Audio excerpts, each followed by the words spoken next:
you. Hello, I'm Ron Reagan. Are we alone? And before you say, isn't everyone, I'll explain. I'm talking about UFOs. So we're a whole lot of other people these days.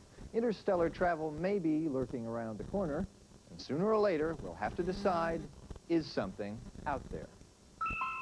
The search for intelligent life beyond Earth, or on Earth for that matter, is as old as mankind, but it has accelerated since World War II. A lot of sightings occur near Air Force bases, the assumption being that aliens are attracted to our technology and swing by for a closer look. First of all, it looked as though it was an aircraft. The light was coming in, it appeared to be quite slow, and then it speeded up and it came towards the lodge. And the closer it got, the more I realized it was not an aircraft. Sometimes there are pieces of something left behind. Usually there are stories and accounts. We saw people, or whatever you want to call them, coming out. They didn't come out. There were no doors or anything on the ship. These things moved out. There were 3 of them. They were covered with, they had light around them. And it, you know, they came out, they stood there, they actually floated to make it more complicated. Beings, exactly. And always there are skeptics and debunkers. But if you didn't know it was a lighthouse, if you thought it was something small, maybe 2-3 meters across, pulsing about and pulsing white in the forest, yes, it looks as if it's within the trees, and it does appear to light up the trees as well. Another consistent factor, things never get resolved with any finality. When they've been telling the public for 30 years there's no such thing as UFOs, how can they reverse themselves now and say there is and they've been lying and covering it up? At least not for us, the public, who depend on our governments to share the results of their investigations.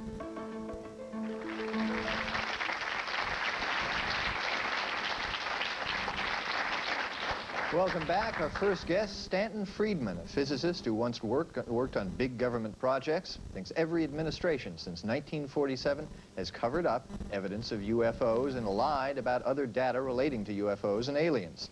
Philip Klass disagrees. He's a former editor of Aviation Week and Space Technology.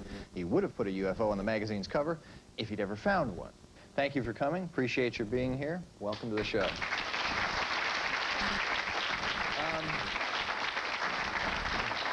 Stan, quick yes or no, have they landed or at least flown over? Oh yeah, they've landed, they've crash landed, they've come down, taken people away, they've produced physical traces all over the planet. They don't seem to discriminate. What's the most compelling evidence? I suppose it's a similarity of the reports from all over the world and of the physical traces and even the abductee reports and the apparent indication that governments are not telling us what goes on from all over the world. Although, interestingly, the Russians have opened up in the last 2 years. Just a couple of weeks ago, in mid-August, there was a big article, a full-page article almost, in one of the Russian publications talking about how Stalin had pushed his top rocket scientists to investigate in great secrecy. And they concluded it wasn't a threat to the security of the Soviet Union, but they were real. This just came out. Now, why they're talking now, I don't know. Maybe they need help. Maybe they're trying to encourage us to speak up. KGB misinformation plot, perhaps. Roswell, New Mexico, 1947. July 1947. Yes. Date and time. It's less than 2 weeks after the real big noise began in the United States. Headline articles about flying saucers, flying discs. UFO wasn't a term that was used back then. With colleagues, we have now talked to well over a couple of hundred people connected with what happened there. Apparently a saucer crashed. Bodies were found, actually 2 saucers and 2 sets of bodies, 75 miles northwest of Roswell out in the boonies, and almost 200 miles west of there, also out in the boonies. New Mexico was a hotbed of classified military activity, of course, rocket firings, atom bomb tests, a whole bunch of stuff going on, secret cities like Los Alamos. But whatever the reason, we've been doing a lot of investigating for more than a decade. It's unquestionable that saucers were recovered there, which means that responsible people in the government have known since then. And obviously they couldn't go public with saying, oh yeah, we thought you'd like to know the Cold War has just begun, but there are aliens flying over the country. We can't do anything about them. We know what they want, where they come from.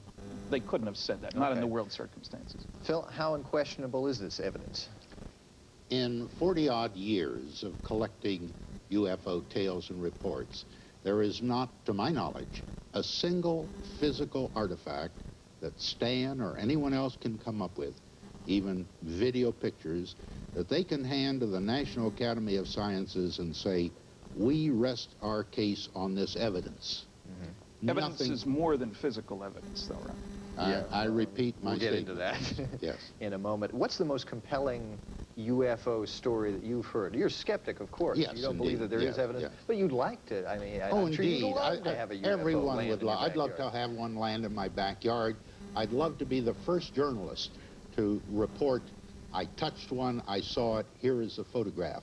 But in 25 years of investigating UFO cases, all I come up with are old wives' tales, similar to the ghost stories.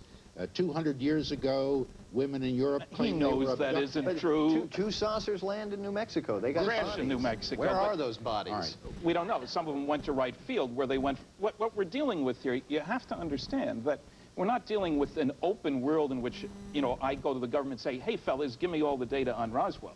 We're dealing with a cosmic Watergate. That's not just a clever phrase. We're dealing with all It is kinds a of clever indicators. phrase, too, though. We'll give you well, credit for that. okay, thanks. When we go after data, people think freedom of information is a magic key, opens up all the doors.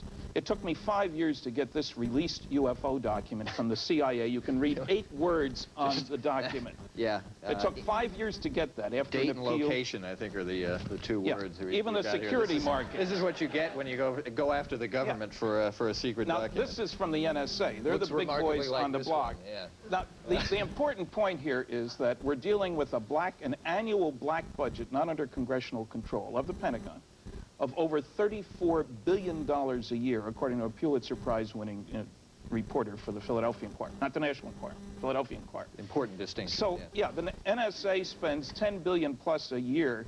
Half the people in my American lecture audiences have never heard of the National Security Agency. If you can hide $34 billion a year, you can certainly hide a few bodies, a few pieces of saucers. You can hide a lot more Okay, than let me that. stop you there because we can't hide a commercial. When we come back, Buzz Aldrin, an astronaut who went to the moon, and also the Frenchman who inspired Close Encounters of the Third Kind. When we come back.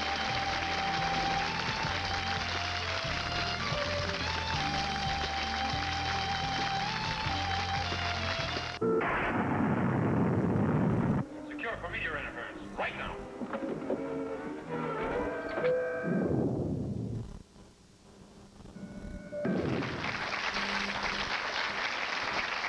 In 1969, astronaut Buzz Aldrin walked on the moon, so he's seen a thing or two in his time. And Jacques Vallée is an astrophysicist and author. He's the source of the character played by Francois Truffaut in Close Encounters of the Third Kind. Thank you for coming on the show. Appreciate it very much. Now, Buzz, you've never actually claimed to have seen a UFO per se, but you did see something rather odd, I think, on the Apollo 11 mission, was it? Yes. Yeah. What did you see? It looked like a light that was moving against the background of the stars. And having obtained my Doctor of Science degree in orbital mechanics, I know that that's not a star because it's moving relative to it, and it's got motion.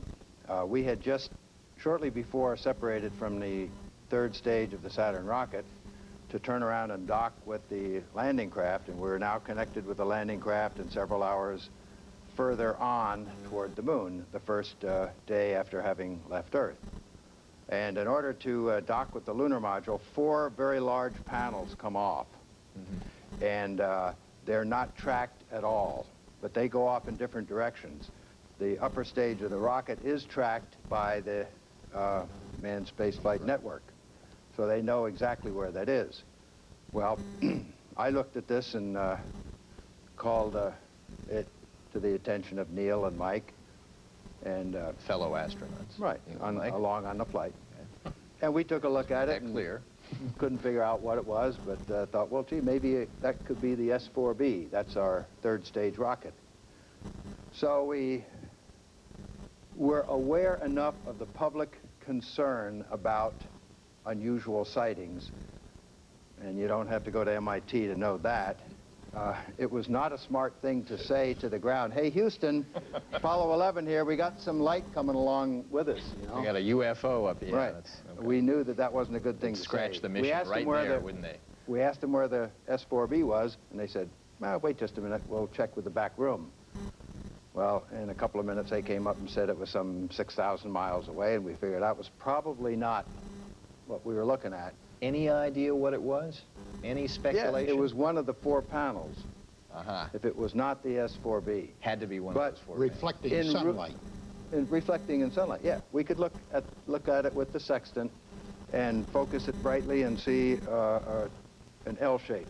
Yeah. And when you change the focus, it became a series of spirals, indicating to me that it was out of focus. Just quickly, yes or no, do you believe in extraterrestrial life conceptually? In the probability or at least possibility? There are 24 of us that left the Earth and came back. Well, you know what There are 12 of us that walked on the moon.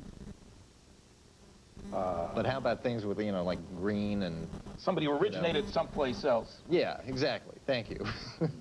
Just... Why not? Well, okay, why not? That's a good enough answer. All right. But we don't know. No, I didn't mean to put you in a spot there. I was just conceptually, you agree that it could be. How about you? Do you think that we got a shot at this? Well, I think most astronomers would agree today that there is a high probability that life exists throughout the universe. I grew up in France wanting to be an astronomer, and I thought there couldn't be UFOs because if there were UFOs, astronomers would see them and astronomers would tell us. And then my first job was at Paris Observatory, tracking satellites and objects like these. And we started tracking things that should not have been there, that we could not identify with the instruments that we had and the computers that we had. And the man in charge of the project confiscated the tape and erased it. And that's really what got me started, because that is not the way science works. You know, in science, you don't destroy data.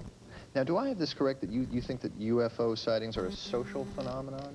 That's Among other things, I think there is a strong social component because a lot of people want to believe it would be nice if there were aliens out there who came here to solve our problems. That would be nice. That's not necessarily what UFOs are. I'm convinced that there is a real physical UFO phenomenon. And I think that I could not prove it to the National Academy of Sciences, Phil, but I believe that it's a manifestation of a form of consciousness that's not human consciousness. That does not mean necessarily that we're being visited by anything green from another planet. There could be other possibilities. Great. It's an opportunity to do some good science. That's what science is all about. Okay, and that's what this issue is really about, is about science and scientific Yes. proof. Next, wait a minute. Not entirely. Next, we'll meet a true believer in UFOs when we come back.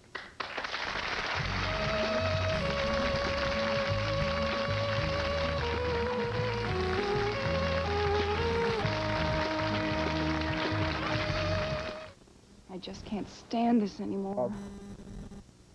Flying objects containing maybe other people or another life form. So I think I saw a UFO. We saw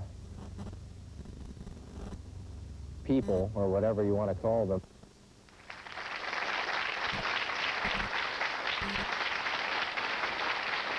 Joining us now is Bill Maxwell, the publisher of the Journal of UFO Facts. Bill has never seen a UFO, nor been contacted by aliens or extraterrestrials, but he passionately believes they exist. Why is that? Well, there's too many thousands of people who claim to have seen UFOs. Physical traces, like Stanton mentioned, movie film, and there are metal samples. And it's been going on since recorded history. Yeah. So these things all lead me to believe that we are being contacted on a day-to-day basis by extraterrestrial civilizations, not from this planet. With all due respect, lots of people have seen the Loch Ness Monster, lots of people have seen Bigfoot, lots of people have seen Christ in a spaghetti billboard advertisement. That doesn't mean that, in fact, they exist. No, it doesn't mean that they exist, but when you do have a physical craft that you can take a picture of, and you can also see physical, wait a minute, is that a picture of a physical craft that we've taken? Yeah, you can, sure. Yeah, okay. Well, that could be a pie tin, though. Sure, it could be, but some of the photographs that we do have analyzed have been analyzed by JPL, and these, and they substantiate that there is a craft that size, that far away from a camera, and that high in the sky. So it'd be hard pressed to put a 25-foot, you know, diameter craft, hubcap in the sky and take a picture of it. I know some like MIT students who could probably manage that, though. Who at JPL certified these photos? Who at JPL certified those? Is that the question? Yes, and which photos? Could you give us a name? Sure. Should I get get the a feeling book Phil's out? done this before? I can get it out of the book if you like. Are you Well, talking not about right the now. It's Meyer not that important. photograph? Yeah, some of them There- are for people talk about government cover-ups all the time, and it's pretty easy to, you know, the CIA is behind everything, and we know that now. Phil, government, how credible is the idea of a government Well, as a matter of fact, here is hard physical evidence that Stanton Friedman is aware of because it was published in the MUFON UFO Journal. What this is a top-secret assessment written by the top Air Force Navy intelligence officials December 10th, 1948. A year and a half after the title, Phil. A year and a half after these alleged crash saucers. What is the title of it? All right, the title of it is Analysis of Flying Object Incidents in the U.S. And their conclusions are? And their conclusions are that probably, if these are hard vehicles, actual vehicles, that these are probably spy vehicles developed by German scientists captured by the Soviets. So this was published in 1948, by the way, after the Roswell, New Mexico incident. A very limited focus document that doesn't recognize that we're dealing with compartmentalized information and that their whole focus, that is, the way security works is you don't tell everybody and then hope everybody shuts up. You tell very few people. You need special access, if you will, a need to know for that particular information. Because you have a top secret clearance does not give you access to all top secret information. The focus of this report is on the Russian side. That doesn't mean that there weren't other reports. It's an analysis of what are UFOs. They say we're getting all these reports, we don't know what they are, and so we think... That's an analysis from 1947. Right after 48. Right, so Mexico. what's happening between 1947 and now? But the point is that if there were crashed UFOs at Roswell, somebody forgot to tell the top Air Force and Navy intelligence. But now, if there was a government conspiracy, wouldn't they publish something like this to cover up the facts? To withhold the facts from the President of the United States, to withhold the facts from the Defense Department, the people who might have to defend the country if there But couldn't this be misinformation? That document doesn't mean that they withheld the information from those people. It's a specific study. The CIA has admitted that on occasion there were 3 different groups working independently, looking at the same problem, with no access across between the groups. So this is one study. It certainly doesn't mean that there wasn't a Roswell, and it isn't a top secret plus, which is what you need. This is an example of the dilemma of denying a cover-up, okay? The government is trying to come forth with evidence denying a cover-up, and what do the other people say? Oh, well, that's all wrong.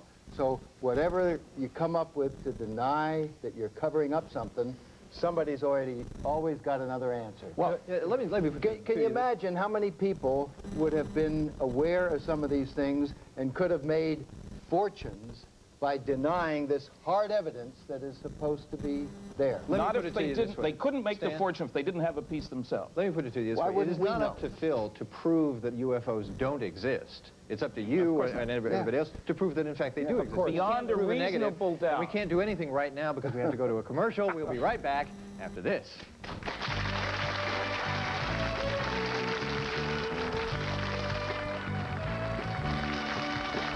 And he got off the Jeep, went to the aircraft,